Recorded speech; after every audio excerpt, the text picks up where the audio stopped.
Hello my dear friends, आज मैं एक नया टॉपिक स्टार्ट करने वाला हूँ जिसको आप बोलते हो नेचुरल वेजिटेशन ऑफ इंडिया। और इसमें हमें फॉरेस्ट्स ऑफ इंडिया पढ़ना है। ठीक है, that is types of forests that are found in India. ठीक है, और मेरी कोशिश यही रहेगी कि ए टू जेड मैं आपको सब कुछ इसमें सिखा दूंगा। ठीक है, तो चलिए स्टार्ट करते हैं हम।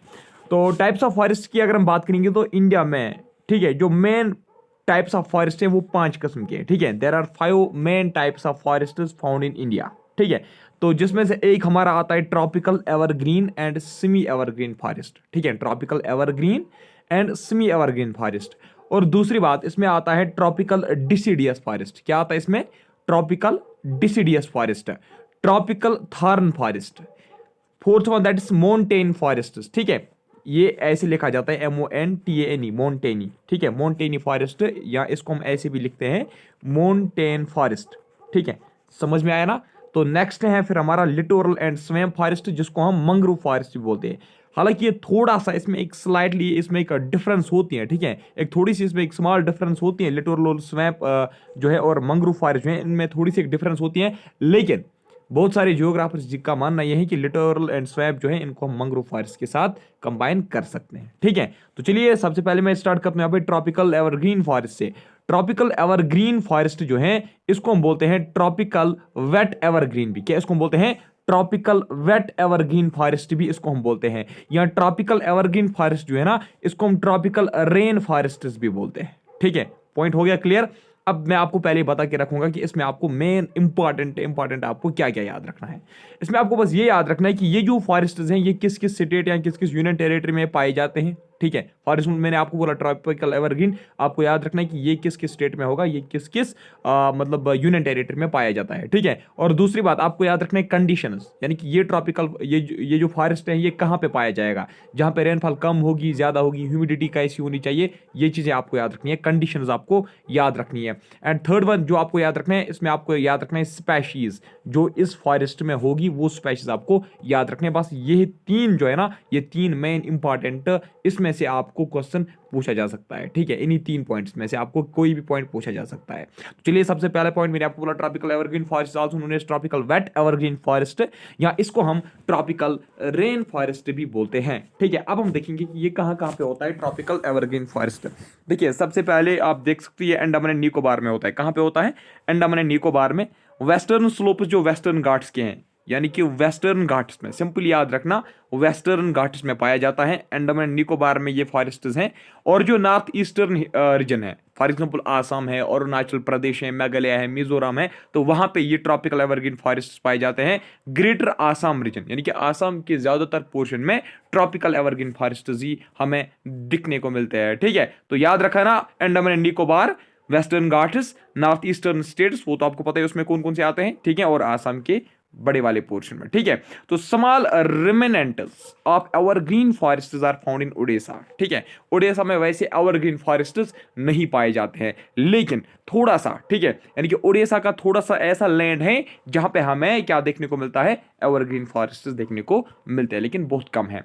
अब ये सवाल यहां पे उठता है कि ये जो फॉरेस्ट्स हैं, एवरग्रीन फॉरेस्ट्स जो है, ये कहां पे पाए जाते हैं? ये वहीं पे होंगे जहां का टेम्परेचर वार्म होगा और ह्यूमिड होगा। ठीक है, यानी कि वार्म और ह्यूमिडिटी भी होनी चाहिए, टेम्परेचर वार्म भी होना चाहिए और ह्यूमिडिटी भी होनी चाहिए। ठीक है, वार्म एंड ह्यूमिड एरियाज में ट्रॉपिकल एवरग्रीन फॉरेस्ट्स पाए जाते हैं। और ये वहीं पे होते हैं जहां पे annual rainfall greater than 250 centimetre होता है, यानी कि एनुअल मीन रेनफॉल, जो एवरेज जो रेनफॉल होती है, एवरेज जो एनुअल रेनफॉल होती हैं वो 250 सेंटीमीटर से ज्यादा होनी चाहिए, तो तभी जाके वहां पे हमें ट्रॉपिकल एवरग्रीन फॉरेस्ट आपको देखने को मिलेंगे। यानी कि इंडिया के उन स्टेट्स में ये ट्रॉपिकल एवरग्रीन फॉरेस्ट पाए जाते हैं जहां पे 250 सेंटीमीटर से ज्यादा रेनफॉल होती है, एनुअल मीन रेनफॉल जहां पे 250 सेंटीमीटर से ज्यादा होती है। जैसे मैंने आपको बोला नॉर्थ ईस्टर्न स्टेट्स में, वहां पे तो आपको पता है, मैंने आपको क्लाइमेट के जिस वक्त मैं पढ़ रहे थे मैंने आपको उस वक्त भी बोला कि वहां पे 1000 सेंटीमीटर के ऊपर भी रेनफॉल होती है, जैसे कि मैंने आपको माउसेंड्रम की एग्जांपल दी थी। या वेस्टर्न घाट्स की हम बात करेंगे तो आपको पता होगा कि केरला में, कर्नाटका में बहुत ज्यादा बारिशें होती है। ठीक है, तो इसीलिए यानी कि मोर देन 250 सेंटीमीटर जहां पे होगी तो वहां पे ट्रॉपिकल एवरग्रीन फॉरेस्ट्स हमारे बनते हैं। ठीक है, नेक्स्ट है, और यहाँ का जो टेम्परेचर है, टेम्परेचर जो है वो 22 डिग्री सेल्सियस से ज्यादा होता है। ठीक है, एवरेज एनुअल ह्यूमिडिटी जो है वो 70% से ज़्यादा होती है। मैंने पहले ही बोला क्या क्या याद रखना है, कंडीशन याद रखनी है। ह्यूमिडिटी कितनी होनी चाहिए? 70% से ज़्यादा। टेम्परेचर कितना होना चाहिए? Annual temperature, average temperature 22 degree Celsius से ज़्यादा। रेनफॉल कितनी होनी चाहिए? 250 सेंटीमीटर से ज़्यादा। और एरिया कैसा होना चाहिए? वार्म और ह्यूमिड एरिया। ठीक है यहाँ तक। अब नेक्स्ट है हमारा wire dry season is short, और यहाँ का जो ड्राई सीजन है, ड्राई सीजन शॉर्ट होना चाहिए। यानी कि जो होते हैं ना जो ड्राई स्पेल्स होते हैं, यानी कि वो पीरियड जिसको हम बोलते हैं जिसमें रेनफॉल नहीं होती है, ठीक है, वो पीरियड बहुत शॉर्ट होना चाहिए। यानी कि यहाँ पे आपको कंटिन्यूसली रेनफॉल होनी चाहिए। ट्रॉपिकल एवरग्रीन फॉरेस्ट्स वहीं पे पाए जाते हैं जहाँ पे कंटिन्यूसली रेनफॉल होगी, जहाँ पे शॉर्ट पीरियड ड्राई सीजन जो होगा वो शॉर्ट पीरियड का होगा, ठीक है। These forests are very dense, और ये जो ट्रॉपिकल एवरग्रीन फॉरेस्ट है ना, ये बहुत घने होते हैं, ये बहुत डेंस होते हैं। और अगर हम बात करेंगे यहाँ पे जो इस ट्रॉपिकल एवरग्रीन फॉरेस्ट में जो ट्रीज पाए जाते हैं, इसमें जो ट्रीज होते हैं उनकी जो हाइट है ना वो 60 मीटर से भी ज्यादा होती है, ठीक है। यानी कि इनकी हाइट 60 मीटर से भी ज्यादा जाती है। No definite time for trees to shed their leaves, flowering और फ्रूटिंग।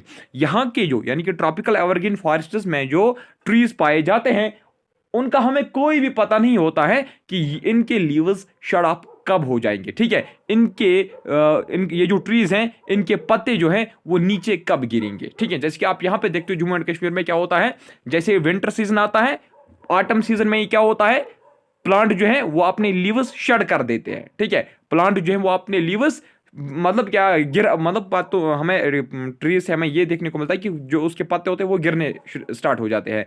तो अब अगर हम बात करेंगे ट्रॉपिकल एवरग्रीन फॉरेस्ट की, हमें ये कोई भी मतलब टाइम पता नहीं होता है, ठीक है। हमें डेफिनेट टाइम इसका कोई भी पता नहीं होता है कि इनके लीव्स शेड कब हो जाएंगे, ठीक है, इनके जो पत्ते हैं वो कब नीचे गिर जाएंगे। ना ही हमें इनके फ्लावरिंग के बारे में पता होती है, ना ही इनके हमें फ्रूटिंग के बारे में पता होती है। अब ये आप नहीं बोलना कि सर क्या वहां पे फ्लावर सच में निकलते हैं ट्रॉपिकल एवरग्रीन फॉरेस्ट में? नहीं, मतलब एक किस्म की वो जो आपने देखा होगा वहां पे आपने देवदार या पाइन्स वगैरह जो है ना उस पर मुख्तलिफ किस्म के वो मतलब जिस तरीके से हमारे फ्रूट्स होते हैं ना उस पर आपने देखा होगा एक एक स्ट्रक्चर ऐसा होता है, मैं आपको अब समझा दूंगा।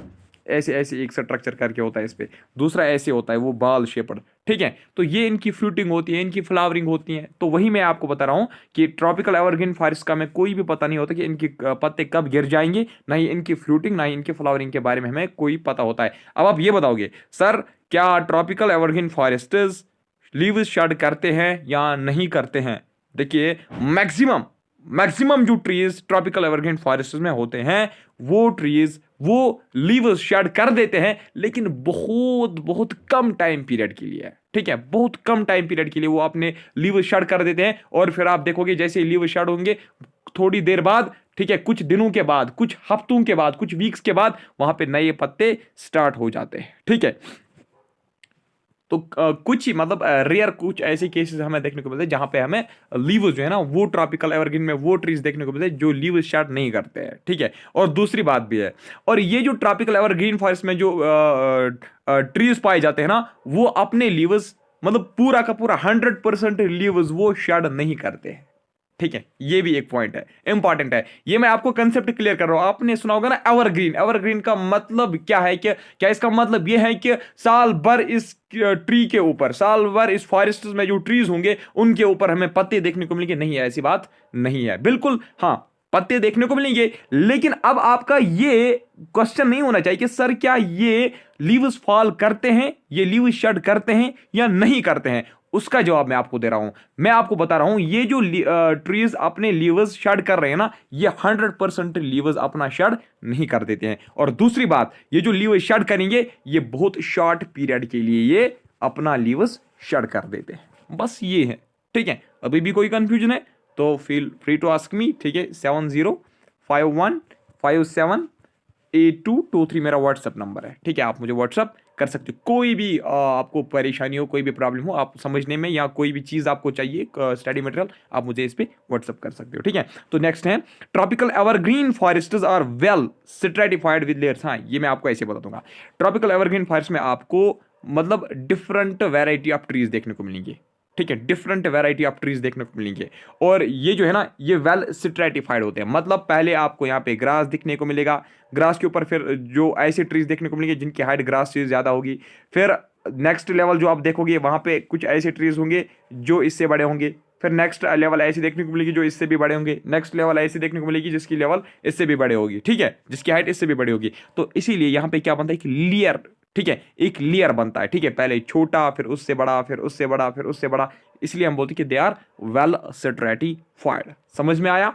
नेक्स्ट, ट्री गिरथ में go up to 7 metre. Trees की जो गिरथ है ना, गिरथ, वो 7 मीटर तक हो सकती है, 7 मीटर तक की मतलब उनकी गिरफ्त जा सकती है, ठीक है। The entire morphology looks like a green carpet.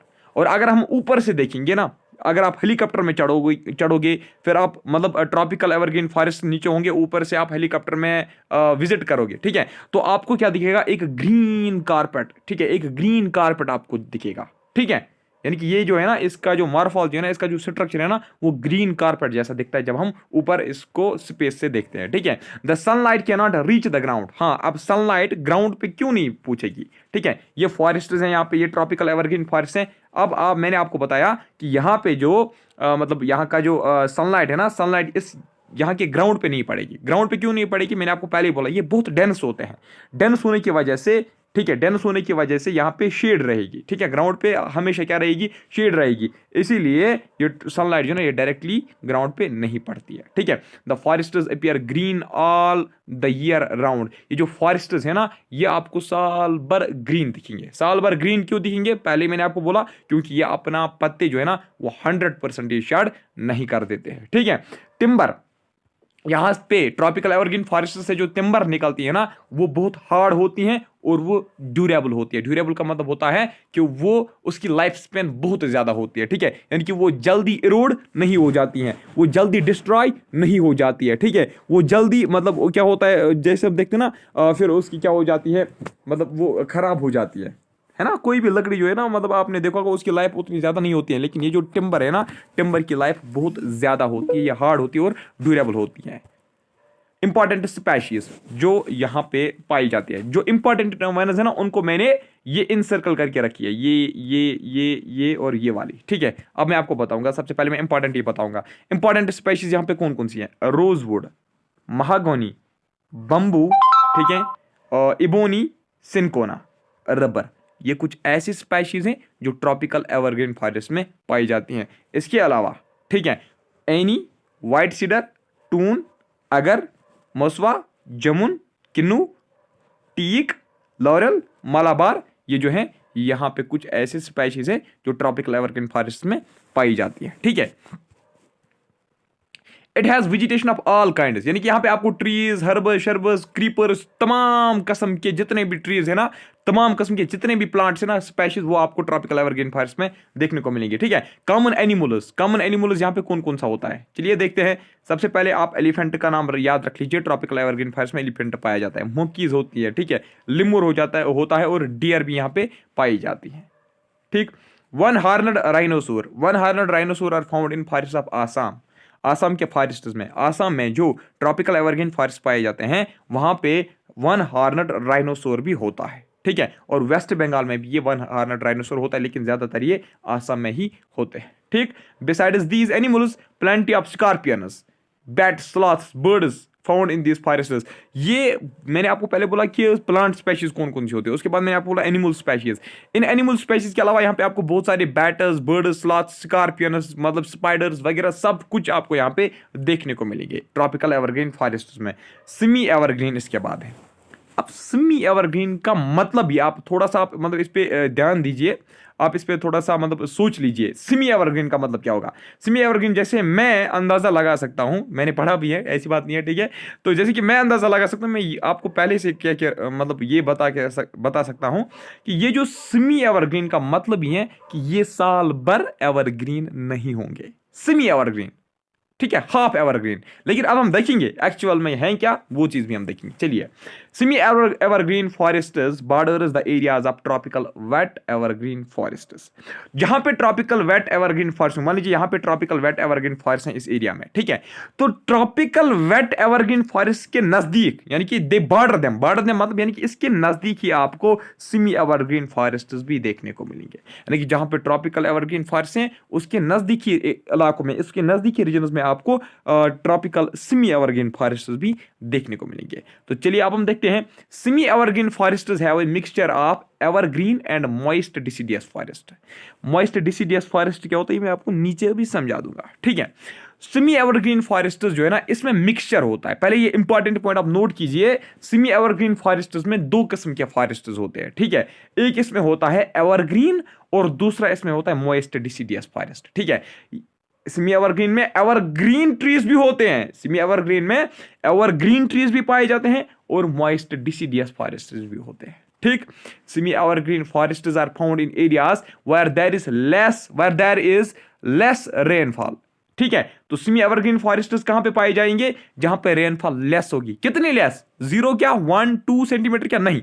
जहां पे हम ये कहेंगे जहां पे जितनी रेनफॉल एवरग्रीन फॉरेस्ट्स में होती थी वो रीजन जहां पे उससे कम होगी तो वहां पे हमें ट्रॉपिकल सेमी एवरग्रीन फॉरेस्ट देखने को मिलेंगे। मान लीजिए 250 सेंटीमीटर रेनफॉल कहां पे होती थी, ट्रॉपिकल एवरग्रीन फॉरेस्ट्स में, और यहां पे सेमी एवरग्रीन फॉरेस्ट्स में लेस देन 250 सेंटीमीटर रेनफॉल होगी, ठीक है। वहां पे आपने देखा था टेम्परेचर कितना रहना चाहिए, मोर देन 25 डिग्री सेल्सियस, तो यहां पे आप देखोगे टेम्परेचर 24 डिग्री सेल्सियस रहता है, ठीक है। वहां पे आप देख रहे थे ह्यूमिडिटी कितनी होनी चाहिए, मोर देन 75%, यहां पे आप देख रहे हो ह्यूमिडिटी लेस देन 75%, यानी कि थोड़ी सी डिफरेंस है, ठीक है। डिफरेंस किस में है, टर्म्स एंड कंडीशन जो मैंने आपको बताई थी कंडीशंस में। तो कंडीशन जो है ना, कंडीशन मैटर करती हैं। वहां पे रेनफॉल 250 सेंटीमीटर से ज्यादा, यहां पे रेनफॉल 250 सेंटीमीटर से कम। तो वो रीजन जहां पे 250 सेंटीमीटर से कम रेनफॉल होगी, जहां का टेम्परेचर 24 डिग्री सेल्सियस से कम होगा, जहां पे ह्यूमिडिटी लेस देन 75% होगी, तो वहां पे हमें सेमी एवरग्रीन फॉरेस्ट देखने को मिलेंगे, ठीक है। At some places, these forests represent a transition from wet evergreen to deciduous forest. मान लीजिए इस तरीके से यहाँ पे वेट एवरग्रीन फॉरेस्ट है, ठीक है। ये है वेट एवरग्रीन फॉरेस्ट, ठीक। और ऊपर क्या है, ऊपर है यहाँ पे डिसिडियस फॉरेस्ट है। तो कभी कभार ऐसा में देखने को मिलता है, ये जो सेमी एवरग्रीन फॉरेस्ट है ना, यहाँ पे सेमी एवरग्रीन मान लीजिए, ठीक है। ये जो सेमी एवरग्रीन फॉरेस्ट है ना, ये एक ट्रांजिशन है, ठीक है। यानी कि इट्स मिडल पॉइंट, यानी कि it's connecting point between deciduous forest and wait evergreen forest. यानी कि ये जो सेमी एवरग्रीन फॉरेस्ट है ना, सेमी एवरग्रीन फॉरेस्ट किसको कनेक्ट कर रही है, डिसिडियस फॉरेस्ट को और ट्रॉपिकल वेट एवरग्रीन फॉरेस्ट्स को। मेन स्पेशीज जो यहाँ पे सेमी एवरग्रीन फॉरेस्ट में पाई जाती है वो है व्हाइट सीडर, ठीक है, होलाक एंड कील, ठीक है। White cedar, hollock and kail. Semi evergreen forest are mainly found in Odisha. तो सेमी एवरग्रीन फॉरेस्ट में कहां पे देखने को मिलते हैं, ओडिशा में। लेकिन मैंने आपको पहले ही बोला ओडिशा में हमें थोड़े से रिमेनेंट्स किसके देखने को मिलते हैं, एवरग्रीन फॉरेस्ट के। Now tropical deciduous forest, tropical deciduous forest को हम बोलते हैं मूनसून फॉरेस्ट भी, बहुत इंपॉर्टेंट पॉइंट है। Tropical deciduous forest is also known as monsoon forest. तो ट्रॉपिकल डेसिडियस फॉरेस्ट जो है ना, it's most wide spread forest in India. याद रखना, अब अगर आपसे कोई पूछेगा, देखिए इंडिया में 5-6 किस्म के, मैंने आपको ऊपर ही बताया कि कौन कौन से टाइप्स हैं फॉरेस्ट के। अगर आपसे कोई पूछेगा कि ये बताइए सबसे ज्यादा इंडिया में सबसे ज्यादा कौन से फॉरेस्ट, कौन सा टाइप ऐसा फॉरेस्ट का है जो इंडिया में सबसे ज्यादा पाया जाता है, तो याद रखना tropical deciduous forest is most wide spread forest in India, ठीक है। तो इसकी परसेंटेज सबसे ज्यादा है।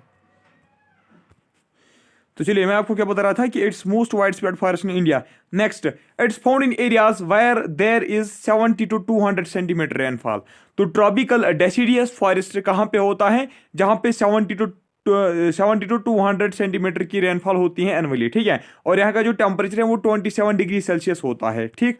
और ह्यूमिडिटी की बात करेंगे तो वो 60 to 70% होता है, ठीक है। आप इसी तरीके से अपने नोट्स बनाना, जिस तरीके से मैंने लिखा है ना shortcut, 70 to 200, 27 degree Celsius temperature, 60 to 70 degree humidity, इस तरीके से आपकी नोट जो है ना वो शॉर्ट बन जाएगी और रिवीजन के टाइम पे आपको बहुत कम टाइम मतलब लगेगा उसको रिवाइज करने में फिर, ठीक है। On the base of availability of water, ठीक है, अवेलेबिलिटी ऑफ वाटर के बेस पे हमने ट्रॉपिकल डिसिडियस फॉरेस्ट को 2 डिविजन्स में डिवाइड किया। एक है मॉइस्ट डिसिडियस और दूसरा है ड्राई डिसिडियस। देखिए मॉइस्ट से ही आपको पता चलेगा, मॉइस्ट डिसिडियस फॉरेस्ट से आपको पता ये चलता है कि यहाँ पे रेनफॉल ज्यादा होती है, ठीक है। ये जो ड्राई का मतलब है कि यहाँ पे जो रेनफॉल है वो कम होती है, ठीक है। तो अब मैं आपको डिटेल में थोड़ा सा बढ़ाऊंगा। देखिए tropical deciduous forest shade their leaves.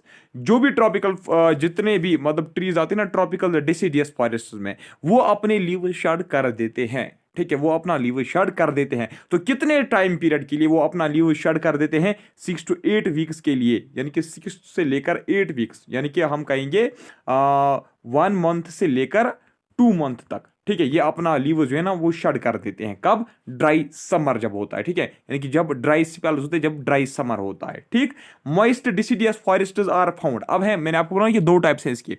अगर हम बात करेंगे मॉइस्ट डिसिडियस फॉरेस्ट की, वो कहां पे होता है? वो उन जगहों पे पाया जाता है जहां पे 100 to 200 सेंटीमीटर का रेनफॉल होता है एनुअली। ठीक है, मॉइस्ट डेसिडियस फॉरेस्ट जो हैं ये कहां कहां पे पाए जाते हैं हमारे भारत में? जो हमारे नॉर्थ ईस्टर्न स्टेट्स हैं, जैसे कि मैंने आपको पहले भी बोला है, मणिपुर, मिजोरम, ठीक है, यहां पे ये पाए जाते हैं। तो north eastern states of India में मॉइस्ट डेसिडियस फॉरेस्ट्स पाए जाते हैं। और ये झारखंड, वेस्ट ओडिशा में भी पाए जाते हैं। और कहां पे है? Eastern slopes of western Ghats, यानी कि वेस्टर्न घाट्स के जो ईस्टर्न स्लोप्स है ना, वेस्टर्न घाट्स के ईस्टर्न स्लोप्स वाले जो हैं वहां पे ये मॉइस्ट डिसिडियस फॉरेस्ट्स पाए जाते हैं। वेस्टर्न घाट्स के वेस्टर्न स्लोप्स में कौन सा है? ट्रॉपिकल एवरग्रीन, जो मैंने आपको स्टार्टिंग में बताया। ठीक है, वेस्ट बंगाल में भी है, ठीक है, वेस्ट बंगाल में भी है, अंडमान एंड निकोबार में भी है, और फुटहिल्स ऑफ हिमालयाज पे ये कौन से? शाबाश, मॉइस्ट ट्रॉपिकल डेसिडियस फॉरेस्ट्स। ठीक है, कि यहाँ पे उतना मुझे कोई मतलब चिल्लाने की जरूरत नहीं है, आप समझ सकते हो ना कि ये यहाँ पे है, वहाँ पे है। ठीक है,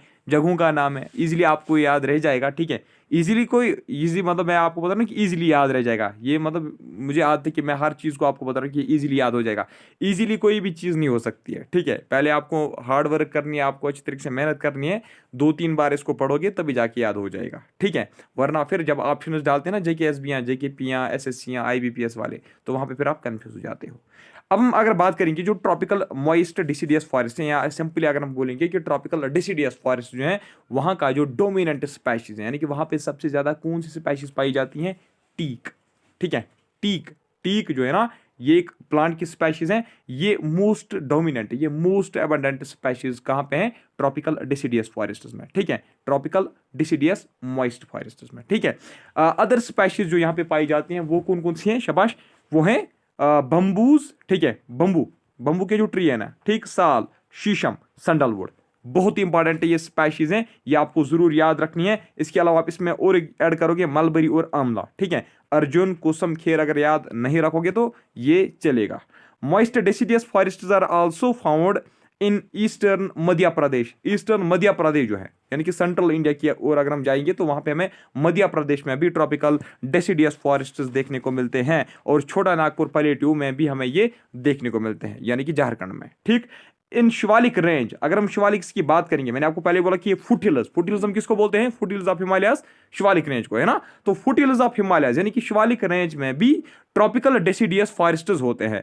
अगर हम बात करेंगे तो किस लॉन्गिट्यूड पे? ठीक है, लॉन्गिट्यूड मैंने आपको पढ़ा है ना, 68 degree 7 minute to 97 degree 25 minute east longitude है हमारे भारत के। तो उसमें से जो 77 डिग्री ईस्ट से लेकर 88 डिग्री ईस्ट जो हमारे फुटहिल्स में जो पढ़ते हैं, ठीक है, यानी कि वो फुटहिल्स, वो शिवालिक रेंजेस जो 77 degree east to 88 degree east में पड़ते हैं, वहां पे कौन से फॉरेस्ट हैं? Tropical deciduous.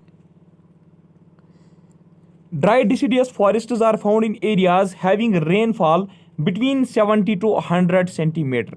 तो ये जो ड्राई डिसिडियस फॉरेस्ट होते हैं, पहले मैंने आपको बोला मॉइस्ट डिसिडियस फॉरेस्ट का, अब ये जो ड्राई डिसिडियस फॉरेस्ट होते हैं ये कहाँ पे होते हैं? ये उन एरियाज में पाए जाते हैं जहाँ पे रेनफॉल 70 to 100 सेंटीमीटर की होती है। ठीक है, it's found in Rainier areas of peninsular प्लेटू।